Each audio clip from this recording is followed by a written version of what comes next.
আসসালামু আলাইকুম। আপডেট বাংলা সংবাদে আপনাকে স্বাগত। শুরুতেই শিরোনাম, পরে বিস্তারিত। কোটা আন্দোলনে হত্যাকাণ্ডের দায় সরকার এড়াতে পারে না, বলল উদীচী। এদিকে গ্রেপ্তারকৃতদের উপর নির্মম নির্যাতন চালিয়ে কল্পকাহিনী রচনা করা হচ্ছে, বলল মির্জা ফখরুল।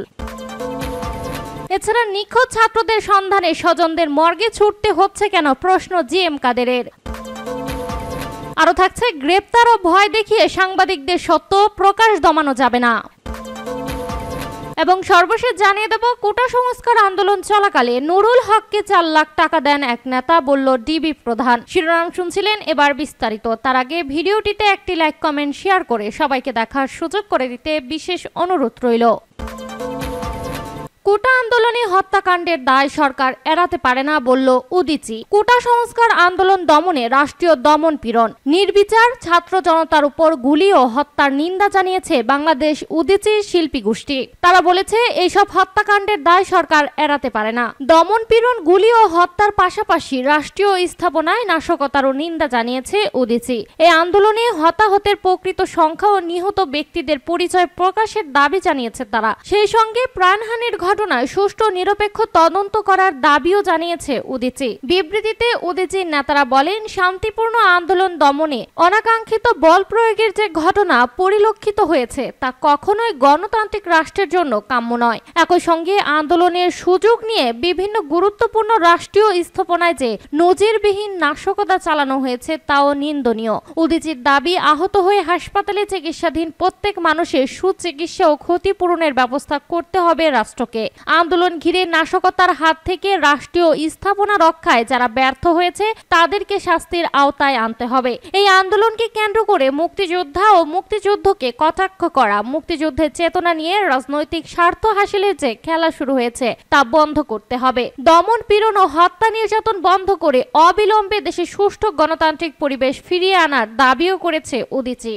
গ্রেপ্তারকৃতদের উপর নির্মম নির্যাতন চালিয়ে কল্পকাহিনী রচনা করা হচ্ছে, বলল মির্জা ফখরুল। মধ্যযুগীয় কায়দায় নির্যাতনের পথ বেছে নিয়েছে অবৈধ সরকার, এমন অভিযোগ করেছে বিএনপির মহাসচিব মির্জা ফখরুল ইসলাম আলমগীর। তিনি বলেন, ডাকসুর সাবেক ভিপি নুরুল হক নূরকে রিমান্ড শেষে আদালতে নিয়ে আসা যে চিত্র গণমাধ্যমে এসেছে তা যে কোনো বিবেকবান মানুষকে আলোড়িত করবে। রিমান্ডে এমন ভাবে তাকে নির্যাতন করা হয়েছে যে তিনি দাঁড়াতেই পারছেন না। কোটা আন্দোলনের অন্যতম 3 সমন্বয়ক নাহিদ ইসলাম, আসিফ মাহমুদ, আবু বাকের মজুমদারকে হাসপাতাল থেকে চিকিৎসাধীন অবস্থায় গোয়েন্দা সংস্থার লোকেরা তুলে নিয়ে গিয়েছে। এই ধরনের বর্বরোচিত অমানবিক কাজ পুরো সংকটকে আরো ঘনীভূত করবে। ফখরুল বলেন, সরকার অবৈধ পন্থায় ক্ষমতায় আসার পর অবৈধভাবে ক্ষমতা আগলে রাখছে। এজন্য বিভিন্ন সময় বিভিন্ন কৌশল অবলম্বন করছে। এর মধ্যে তত্ত্বাবধায়ক সরকার বাতিল, সেনাবাহিনীর 57 জন চৌকস অফিসারকে হত্যা, সাজানো রায় দিয়ে দেশনেত্রী খালেদা জিয়া সহ বিরোধী দল ও মতের নেতাকর্মীদের মিথ্যা মামলায় সাজা দেওয়া হয়েছে। 50 লাখ নেতাকর্মীর নামে বানোয়াট ও রাজনৈতিক উদ্দেশ্য প্রণোদিত মামলা দিয়ে হয়রানি এবং খুন, গুম, রিমান্ডের নামে নির্যাতন অব্যাহত রাখা হয়েছে। তিনি বলেন যে ধারাবাহিকতায় সম্প্রতি কোটা সংস্কার আন্দোলনে সরকার সৃষ্ট সন্ত্রাসের মাধ্যমে কমলমতি শিক্ষার্থীদেরকে হত্যা নির্যাতন করেছে। এখন আইন শৃঙ্খলা বাহিনী দিয়ে সাজানো মামলার মাধ্যমে বিরোধী মতের নেতাদের হত্যা, গ্রেপ্তার, গুলি করে আদালতে উঠানোর আগেই নির্যাতনে পঙ্গু করা হচ্ছে। বিচার বিভাগকে দিয়ে রিমান্ডে নিয়ে আবারও নির্যাতন চালানো হচ্ছে। সেখানে রিমান্ডের ন্যূনতম আইন মানা হচ্ছে না। গ্রেপ্তারকৃতদের উপর নির্মম নির্যাতন চালিয়ে কল্পকাহিনী রচনা করা হচ্ছে।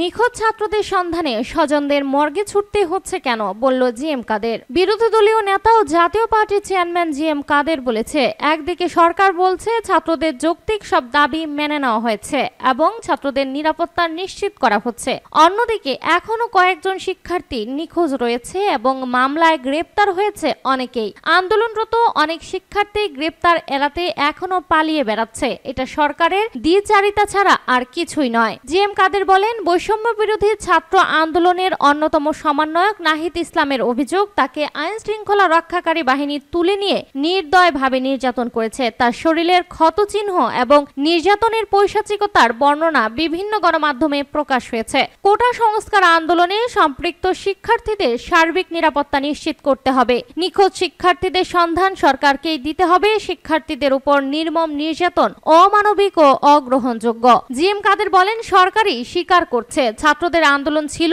অসহিংস। যদি তাই হয় তাহলে বৈষম্য বিরোধী ছাত্র আন্দোলনের নেতাদের উপর নির্যাতন কেন? নিখোঁজ ছাত্রদের সন্ধানে স্বজনদের মর্গে ছুটতে হচ্ছে কেন?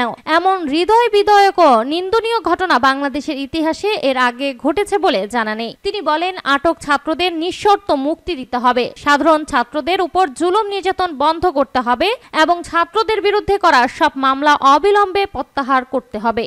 বিএফইউজের ডিইউজের সমাবেশ, গ্রেপ্তার ও ভয় দেখিয়ে সাংবাদিকদের সত্য প্রকাশ দমানো যাবে না। গ্রেপ্তার সাংবাদিক সাঈদ খানের অবিলম্বের মুক্তির দাবি করে বাংলাদেশ ফেডারেল সাংবাদিক ইউনিয়ন বিএফইউজে ও ঢাকা সাংবাদিক ইউনিয়নের ডিইউজের নেতারা বলেছে, গ্রেপ্তার ও ভয় দেখিয়ে সাংবাদিকদের দমানো যাবে না, সত্য প্রকাশ থেকে বিরত রাখা যাবে না। তারা বলেন, সাঈদ খানের মুক্তির পাশাপাশি সব সাংবাদিক হত্যার বিচার, আহত ব্যক্তিদের সুচিকিৎসা নিশ্চিত করা এবং সাইবার নিরাপত্তা আইন সহ সব কালা কানুন বাতিলের দাবিও জানান তারা। ডিইউজের জ্যেষ্ঠ সহসভাপতি রফিক মাহমুদ সমাবেশে সভাপতিত্ব করেন। প্রধান অতিথি ছিলেন বিএফইউজের সভাপতি রুহুল আমিন গাজী। সত্য সংবাদ পরিবেশনের কারণে সাঈদ খানকে গ্রেপ্তারের অভিযোগ করে রুহুল আমিন গাজী বলেন, সাংবাদিকেরা কারো রক্তচক্ষুকে ভয় পায় না, যতই বাধা আসুক না কেন সাংবাদিকদের বস্তুনিষ্ঠ সংবাদ পরিবেশন করা থেকে বিরত রাখা যাবে না। সমাবেশে খুরশেদ আলম বলেন, মিথ্যাচার করে সরকার টিকে থাকতে পারবে না, হত্যার বিচার একদিন হবেই। সর্দার ফরিদ আহমেদ বলেন, সাংবাদিকদের কাজ সত্য প্রকাশ করা, সাঈদ খান সেই কাজই করেছে। সত্য প্রকাশ করা কি অপরাধ? সত্য কখনো গোপন থাকে না। সরকার যে ন্যারেটিভ তৈরি করেছে তা জনগণ বিশ্বাস করে না। কোটা সংস্কার আন্দোলন চলাকালে নুরুল হককে 4 লাখ টাকা দেন এক নেতা, বলল ডিবি প্রধান। সরকারি চাকরিতে কোটা সংস্কার আন্দোলন চলাকালে গণ অধিকার পরিষদের সভাপতি নুরুল হককে এক নেতা 4 লাখ টাকা দিয়েছে বলে জানিয়েছেন ঢাকা মহানগর পুলিশের গোয়েন্দা শাখা ডিবি অতিরিক্ত কমিশনার মোহাম্মদ হারুনুর রশিদ। হারুনুর রশিদ বলেন, নূরকে আমরা রিমান্ডে নিয়েছিলাম, তার কাছ থেকে অনেক তথ্য পেয়েছি, সেই তথ্যগুলো যাচাই বাছাই করা হচ্ছে। নূর একটা কথা স্বীকার করেছেন, আন্দোলন চলাকালে একজন নেতা তাকে 4 লাখ টাকা দিয়েছিলেন। আমরা সেই নেতাকে নিয়েও এসেছি, তিনি 4 লাখ টাকা নূরকে দিয়েছে বলে স্বীকার করেছে। কি জন্য সেই টাকা নূরকে দিয়েছে সেই সব বিষয়ে ওই নেতাকে জিজ্ঞাসাবাদ করা হচ্ছে। কোটা সংস্কার আন্দোলনের সমন্বয়কদের সঙ্গে নুরুল হকের ডিজিটাল মাধ্যমে যোগাযোগের তথ্য পাওয়া গেছে বলেও জানান হারুনুর রশিদ। সাংবাদিকদের এক প্রশ্নের জবাবে তিনি বলেন, কোটা সংস্কার আন্দোলনের প্রধান সমন্বয়ক নাহিদ ইসলাম এবং অপর 2 সমন্বয়ক আসিফ মাহমুদ ও আবু বাকের মজুমদারকে আমরা শুক্রবার দিবাগত রাতে নিয়ে এসেছি। ডিবি প্রধান বলেন, তারা নাহিদ, আসিফ ও বারেক বিভিন্ন জায়গায় নিরাপত্তাহীনতার কথা বলছিলেন। তাদের একজনের বাসাও নিরাপত্তাহীনতার কথা বলছেন। আমরা মনে করি আইন শৃঙ্খলা রক্ষাকারী বাহিনী হিসেবে কেউ যদি কোথাও নিরাপত্তাহীনতার কথা বলে আমাদের দায়িত্ব তাদের নিরাপত্তা দেওয়া। তাদের ক্ষেত্রে আমরা সেটাই করেছি।